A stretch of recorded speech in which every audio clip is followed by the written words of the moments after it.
Best health packages up to 80% discount. Tirumala Diagnostics. నమస్తే, welcome to Suman TV. నేను మీ యామ్ని. ప్రస్తుతం మనతో ఉన్నారు ప్రముఖ ఆధ్యాత్మికవేత్త, ప్రముఖ జ్యోతిష్య వాస్తు పండితులు మాడుగుల శివప్రసాద్ గురువు గారు ఉన్నారు. వారితో మాట్లాడదాం. నమస్కారం గురుగారు. ఆశీర్వచనం తల్లి. గురుగారు, ఇప్పుడు మనకి ఈ 22న అయోధ్యలో రామ మందిరం ప్రారంభిస్తున్నారు కాబట్టి ప్రతి ఇంటికి అక్షింతలు అనేది వెళ్ళాయి కదండి.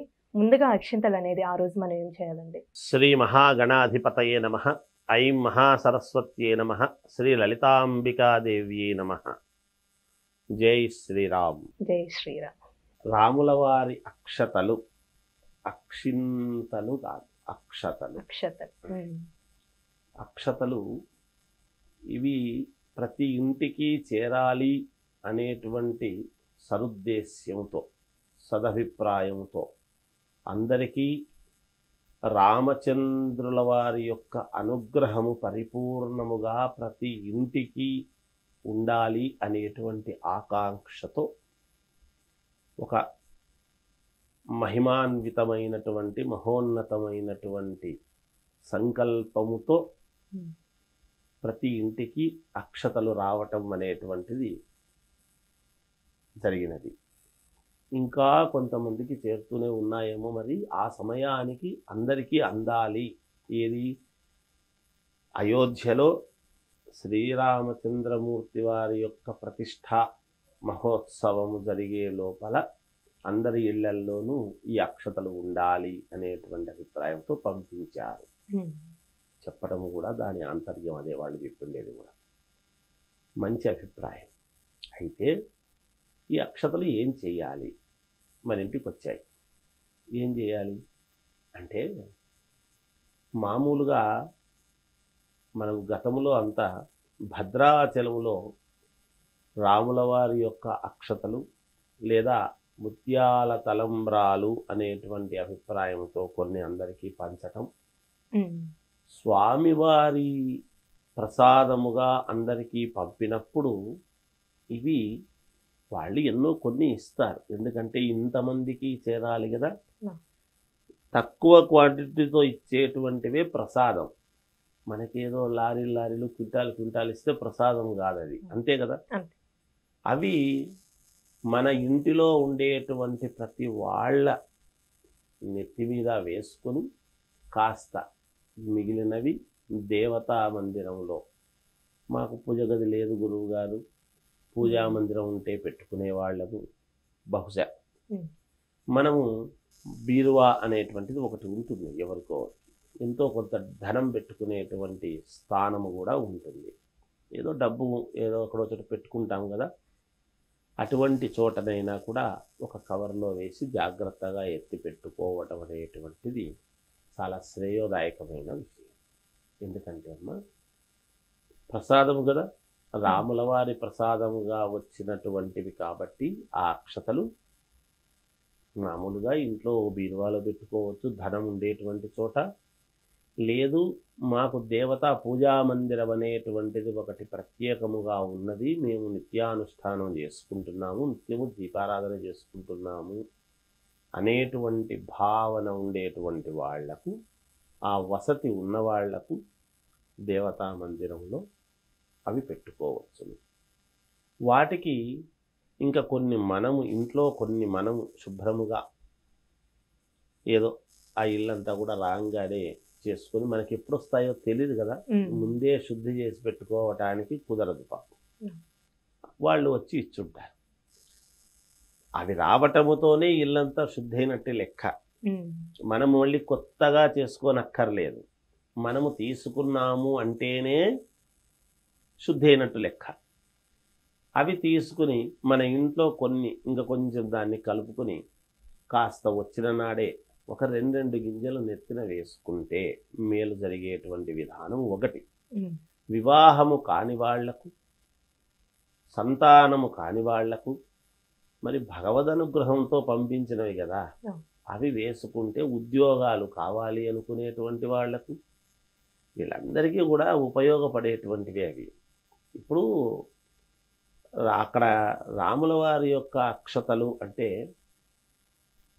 ఎవరెవరికి ఏమేమి కోరికలు ఉన్నాయో ఆ కోరికలు తీరటానికే కదా. ఒక ఇల్లు కొనుక్కోవాలి అని, ఒక కారు కొనుక్కోవాలి, నాకు ఉద్యోగంలో ఉత్తీర్ణత రావాలి, ప్రమోషన్ కావాలి, లేదా మా అమ్మాయికి వివాహం కావాలి, మంచి అల్లుడు రావాలి, లేదా నా కొడుకు మంచి కోడలు కావాలి, ఇలాంటివి ఏవో ఉంటాయి. ప్రతి ఇంట్లోనూ ఏదో కోరిక లేని ఇల్లు ఉంటుందా? ఏదో కోరిక ఉంటుంది కదా తల్లి. అందువలన ఆ కోరికలు నిజంగా నెరవేరుతాయి అనేటువంటి భావనతో మనం నెత్తి మీద వేసుకుంటే తప్పకుండా మనము ప్రతినిత్యము చేసుకునేటువంటి కార్యక్రమాలలో భాగంగా మన ప్రయత్నాలు మనం చేస్తాం. మానవ ప్రయత్నం. ఆ వచ్చినటువంటి అక్షతలు మనము అంత దూరం వెళ్ళి నాకు కావాలి అని క్యూలో నిలబడి తెచ్చుకునే పని లేకుండా సూర్యభగవానుడి యొక్క కిరణాల వెలుగు మనము తలుపులు తీయకపోయినా లోపలికి ఎలా అయితే ప్రసరింపజేయబడుతుందో అంతే కదా తల్లి. ఇప్పుడు మనం తలుపులు వేసి ఉంటాము, బయట తెల్లవారింది అనేది అయితే తెలుస్తుంది కదా కిటికీల ద్వారాను. ఎక్కడైనా సూర్యభగవానుడి ఆ వెలుగుకు మనం ఎంత తలుపులు వేసినా పగలు లోపలికి ఇది పగలు అనేది తెలుస్తుంది. ఎందుకు?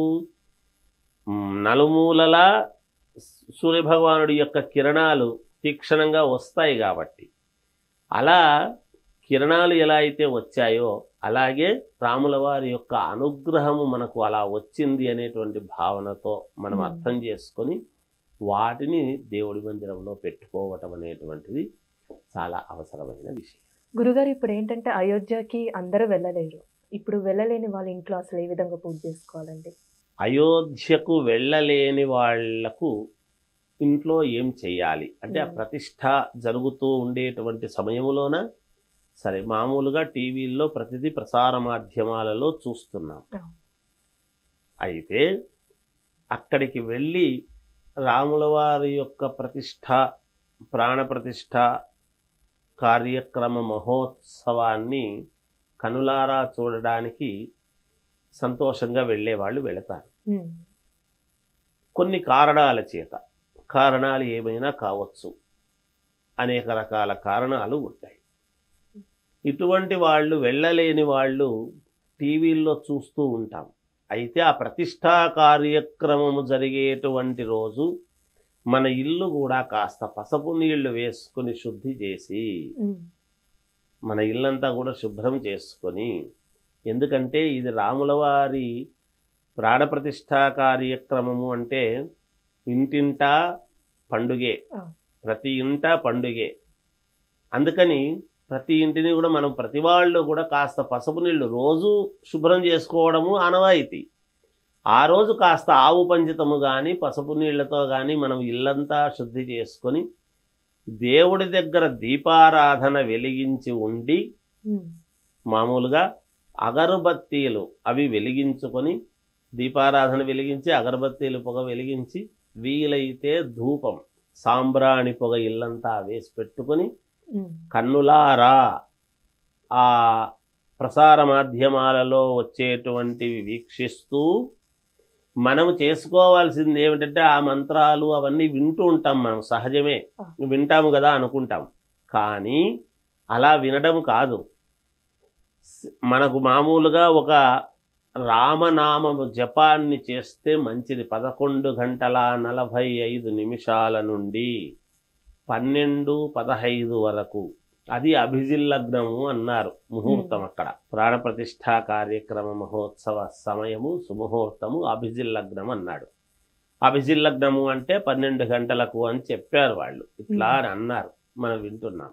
అందువలన ఆ సమయానికి, ఏతత్ సమయమునకు అంటే అక్కడ జరిగేటువంటి సమయానికి మనము మామూలుగా జై శ్రీరామ్ శ్రీరామ్ శ్రీరామ్ అని కానీ, లేకపోతే శ్రీరామ రామ రామేతి రమే రామే మనోరమే సహస్రనామ తత్తుల్యం రామనామ వరాననే అనేటువంటిది కానీ, రాముడి యొక్క జపము చేస్తే అంతకంటే కావాల్సిందేటువంటిది ఇంకొకటి ఏమీ ఉండదు తల్లి. రామ జపము ఎంత చేస్తుంటామో మనకు అక్కడ కన్నులారా వీక్షిస్తూ మనం అక్కడికి ఉన్నట్టుగానే మనం అక్కడికి పోవడమైనా జరుగుతుంది.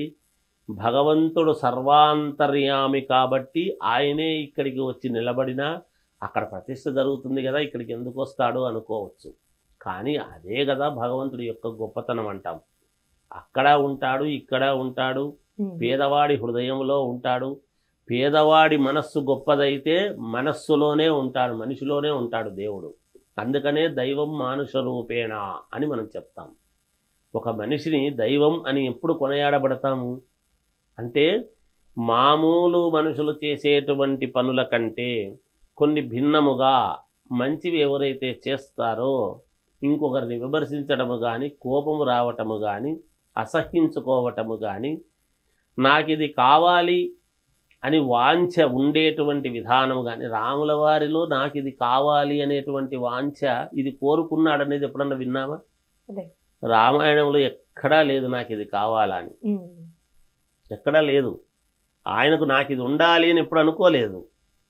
తండ్రి మాట జవదాటకుండా ఆయన ఏం చెబితే అది చేశారు. ప్రజల శ్రేయస్సుకు ఏది ముఖ్యమో అది చేశారు. అందువలన రాముడు దేవుడైనాడు. ఆయన కూడా మానవ రూపమే దాల్చాడు. శ్రీ మహావిష్ణువే మానవ రూపము దాల్చి, మామూలుగా అందరూ పుట్టినట్టుగానే పుత్రకామేష్ఠి యాగం అనేటువంటి ఒక యాగము చేస్తే, ఋష్యశృంగ మహర్షి యొక్క అనుమతితో ఆయన ఇదితో చేస్తే అలా జన్మించి మరి మహోన్నతుడైనాడు. మనమందరము దేవుడని కొలుస్తున్నాము. కానీ దశరథ మహారాజు కూడా రామచంద్రమూర్తిని కొడుకు అనేటువంటి భావన కాకుండా దైవము అనేటువంటి భావనతోనే చూశాడు. అందుకని నాయన రాబా అన్నాడు కానీ మనవాళ్ళు పిలిచినట్టుగా, అందుకే పూర్వము పెద్దలు ఎవరిని కూడా ఇంట్లో పిల్లలను ఒరే అని పిలిచేవాళ్ళు కాదు. నాయన, బాబు, ఇది చూడప్పా అని ఇలాంటి పేర్లతో అనేటువంటి వాళ్ళు.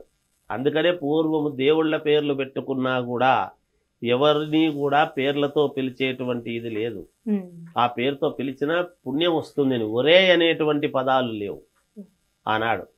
ఇప్పుడు మనం అన్ని మాట్లాడుతున్నాం, అన్ని చెప్పుకుంటున్నాం. అందుకని ఆ రాముల వారి యొక్క ప్రాణప్రతిష్ఠ మహోత్సవ సందర్భముగా మనము చేయవలసినటువంటిది ఏమిటి అంటే, లక్షణంగా ఇంట్లో దీపారాధన చేసుకుని అగరబత్తీలు వెలిగించుకొని వీలైతే సాంబ్రాణి పొగ ఇంటికంతా కూడా వేసి ఆ మహోత్సవాన్ని చూస్తూ రామనామ జపాన్ని చేసుకోవటము చాలా అత్యుత్తమమైనటువంటి విధానం తెలియజేస్తుంది. అలానే గురుగారు, ఈ ముహూర్తం అనేది 22కే పెట్టారు కదండి, అసలు కారణం ఏంటండి? అంటే విశిష్టత ఏమనుందా ఆ రోజు ప్రత్యేకంగా? మహోన్నతమైనటువంటి ముహూర్తం అయితేనే కదా తల్లి మరి మహా పండితులు వాళ్ళు అందరూ చూసే కదా చేస్తారు. మనం ఏమిటంటే మనది చాంద్రమానము, స్వస్తి శ్రీ చాంద్రమానేనా అని మనం చెప్పుకుంటాం. వాళ్ళు సూర్యుడి యొక్క ఆధార ప్రకారముగా వాళ్ళు చేస్తారు. అందుకని అక్కడి దీని ప్రకారముగా అది చాలా ఉన్నతమైనటువంటిది, ఉన్నతోన్నతమైనటువంటిది, మహాద్భుతమైనటువంటిది, యోగవంతమైనటువంటిది కూడా. అందుకనే అది నిర్ణయించారు. దాంట్లో ఏమీ సందేహం లేదు, సందేహం ఉండాల్సిన అవసరము కూడా లేదు. ఎందుకమ్మా? లోకానికంతటికీ కూడా ఆయన ఆదిపురుషుడు. లోకాలను సైతము భగవంతుడు తన కనుసన్నలలో నడిపించగలిగినటువంటి ఇది. ఇన్నాళ్లకు గాను, ఇన్ని వందల సంవత్సరాలకు గాను, ఇన్ని వేల సంవత్సరాలకు గాను రాముల వారు ఒకనాడు చిన్నతనములో అక్కడ అంతా కూడా పుట్టి పెరిగి చేసినటువంటి ఇది. దశరథ మహారాజు యొక్క ఆజ్ఞానుసారం అక్కడ తిరిగినటువంటి రాముల వారి యొక్క తన స్థానానికి మళ్ళా తాను చేరుకోవటము అనేటువంటిది మనము వాల్మీకి రామాయణంలో మనం చదువుకున్నాం. వాల్మీకి ఏ కులము ఏ మతము అనేటువంటిదా. అందుకే కొంతమంది కారణ జన్ముల యొక్క కులమతాలను మనం ఎప్పుడూ కూడా విమర్శించరాదు. వాళ్ళది ఆ కులం, వీళ్ళది ఒక కులానికి సంబంధించినటువంటి వ్యక్తులు కాదు. అన్ని కులాల వాళ్ళు సరేలే అనుకుంటేనే ఔన్నత్యం వస్తుంది. ఎప్పుడు కూడా అందరూ సమానంగా సరేలే అనవాలి. ఒక మహాపురుషుడు అనేటువంటి ఒక సమయానికి ఆయన ఫలానా ఒక లగ్నములో ఆయన జన్మించాడు రాముల వారు అని అనంగానే, ఒక కాలపురుషుడు, ఒక మహాయుగ పురుషుడు పుట్టాడు అని అనంగానే ఎవరైనా దాన్ని స్వాగతించాలి తప్ప ఎవ్వరూ దానికి అతీతంగా మాట్లాడడానికి లేదు. అందుకని ఇన్ని సంవత్సరాల తర్వాత, ఇన్ని ఏండ్ల సంవత్సరాల తర్వాత, ఇన్ని వేల సంవత్సరాల తర్వాత ఆయన స్వస్థానానికి ఆయన అక్కడ ప్రతిష్ఠ కావటం అనేటువంటిది ఎంత మహామహిమాన్వితమైనటువంటి విషయం ఇది. అప్పుడు వాల్మీకి రామాయణంలో మనం చదివాం, మనం అందరి జన్మ ధన్యమైందని మనం భావించాలి. మనం ఈ 2024 సంవత్సరము అందరికీ కూడా, అన్ని రాసుల వాళ్లకు కూడా ఏదో ఒక రాశిలో మానవుడు పుట్టుంటాడు. ఏ కులము ఏ మతం అని కాదు, ఇక్కడ అందరూ ఏదో ఒక రాశిలో ఏదో ఒక నక్షత్రంలో పుట్టుంటారు.